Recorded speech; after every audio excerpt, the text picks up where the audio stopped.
All right, day 6, and I didn't have anything planned. I just decided to, just go back to basics. When I was in Greece and I had no plans, I would just go to a restaurant and see if I can chat with the owner, or see if I can chat with a waiter, or, see what happens.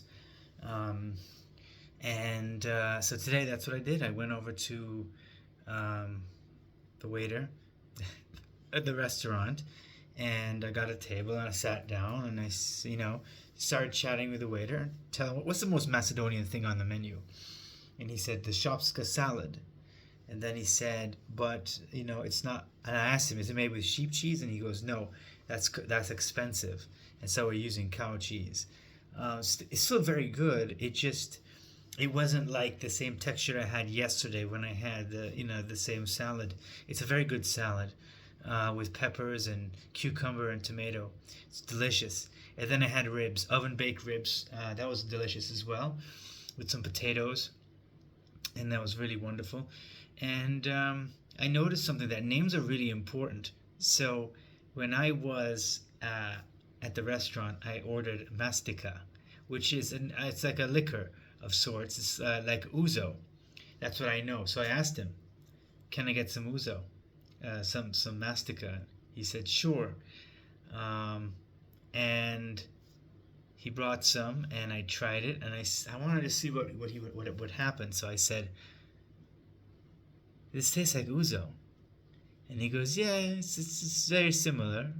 And I said, "Yeah, it's similar. It's just like ouzo." And then he showed me the bottle and the name of the place it was made and all that stuff. And then on the bottom, I noticed it said, "Made in North Macedonia." So I said, "Oh, it says made in North Macedonia." And that's when he went off. That's when he went off. And it was a very interesting, like, he wasn't mean or angry. He was just animated. Like, he was animated. He wanted to tell me that this is not what the people want, that we are Macedonians. What does North mean? You can't change my name, and I'm not a ghost, and all that stuff. It was great. Like, I exist. That's what he said. Also, the museum manager said the same thing, because I went to the museum next, and there's only one exhibit in the historical. There's an historical part in the museum of the National Historical Museum, but inside it's the Museum of Macedonia. So it's a different name, right? That's awesome. That's interesting too, right? The naming. So today was all about naming. So like, you go in and it's like you see the signs, Museum of Macedonia, and the ticket's over there. Let me see if I can get it. Yeah, the ticket says Museum of Macedonia, but it's set somewhere else. It says National Historical Museum. So I think on Google. So that was very interesting. So I went in, and it says Republic of Macedonia on the ticket too. Like, where is it? I just saw it. There, right there on the bottom. So there's that. So I went in, and he was talking to me. There's only one exhibit, and it's basically when the Greeks expelled all the Slavic Macedonians from Greek Macedonia. So that was a huge trauma for them. And I tried to ask him if there's any things that people eat to remember that time, but he couldn't tell me. Also, to go back, the menu at the restaurant, there's no descriptors like in Greece. Like in Greece, it's like a lot of Constantinople, Smyrna, Cappadocia. There's descriptions, but in the Macedonian menu, it's just straightforward to the point. So yeah, and I'm not hungry because I had such a big lunch with that rib and the salad. So I just got. So the Macedonians aren't known for their beer, but they do have a beer. So this was the cheapest one. I wanted to try the cheapest one, and I got a more expensive one in the fridge for later. So let's see how this thing tastes. I'm not even going to pronounce it. There it is. Actually, dab, D-A-B, that was in the museum. I don't know. It's Latin dab. I wonder if that was supposed to be... that was a thing in the museum. I think it's one of those the groups that helped usher the children out of Greek Macedonia. Tastes like a Heineken, a softer version. It's good. It's very refreshing. Very good. So yeah, he, the guy, the worker at the museum, was very enthusiastic about telling me about this, the refugee situation, and he kept repeating, "Look what they did to the kids." And I overheard he told a German, because I heard they were from where they were from, and I overheard that he was saying the same thing that he told me to them. So he was trying to reinforce this idea. And then we went. There's another part of the museum called the ethnology part. It's not ethnography. I remember that. So he was telling me like Macedonia, Republic of Macedonia. He was really reinforcing that. And then he basically said, "You know about the deep state?" And I said, "Why am I hearing this here?"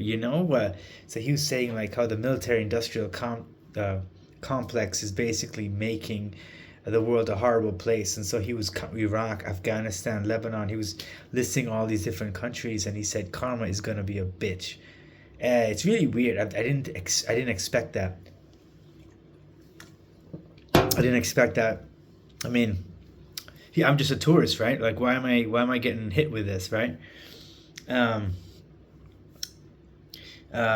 So we were walking around, and I was taking notes about all the different things, the history, the different costumes, and the way of life.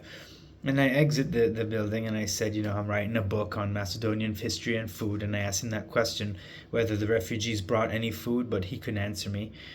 So I walked around a little bit around the yard. There was a grave, like a mausoleum, and it wasn't marked. A lot of these things aren't marked, so you don't know what you're looking at. They're not even marked in Macedonian. It's just not marked. So I ran into the German couple, and I said to them, "Hey, what do you think?" And they was like, "That was bizarre." And I was like, "What is it?" They said the building, everything was just weird, and I don't know. He didn't really say why. I said, it's a poor country. You probably can't afford to keep the lights on because the lights were very dim. And so that was it. So yeah, naming is important. So like, they have different names for different things, and that's how you know that's yours. I think that's one of the things. I think one of the reasons why the Greeks are so adamant about the name is because they're worried about competing land claims on the rest of Greek Macedonia. But like, if you look at it, like there's no way that Macedonia can compete economically, militarily with Greece, so there really shouldn't be a problem. But I guess it's not about logic, right? Anyway, I got some. I think these are not. Yeah, these are from some Bosnian. These are Bosnian potato chips, and they're made with red pepper. It's called paprika. So I got a little beer. I got like a light dinner, you can call it. Maybe I'll have a little cheese later. But beautiful potato chip.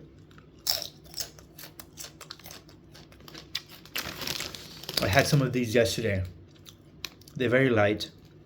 They're crunchy, and they're thick.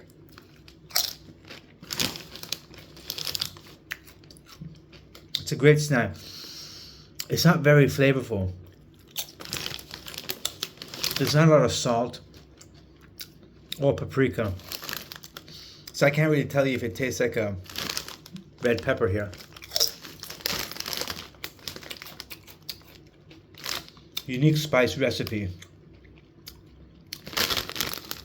They tell you what's in it. Probably 3 or 4 things, right? So that was a very effective day. A very good day. You had the cold call at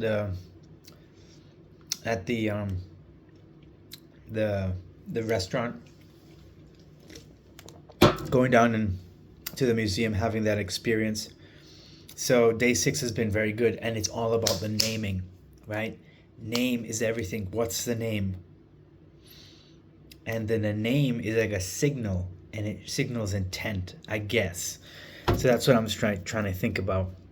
In many ways, Macedonians are really cool about their shared heritage in the Balkans, and Greece is a Balkan country. But when it comes to their name, I think they're really passionate about it. And it's like if you don't recognize the name or if you try to change the name, it's like we don't exist to you, like we can't have our identity. So this is the conundrum here that's being faced, right? And it could definitely limit Macedonia's success economically. However, there's options out there for Macedonia. They have the United States, they have other trading partners, I guess. But if they're really dead set on defending this name and so forth. But the Prespa agreement is very flexible, so you have to sit down and negotiate all the different things, and I don't think that's going to happen. That's one of my sources told me. Um, so, but still, good time, good day, a lot of really good experiences today. Overall, it was a surprise. Like it would be this productive, and I'm very pleased by the outcome. Yeah. Well, so I wonder what will happen tomorrow. All right. Thank you.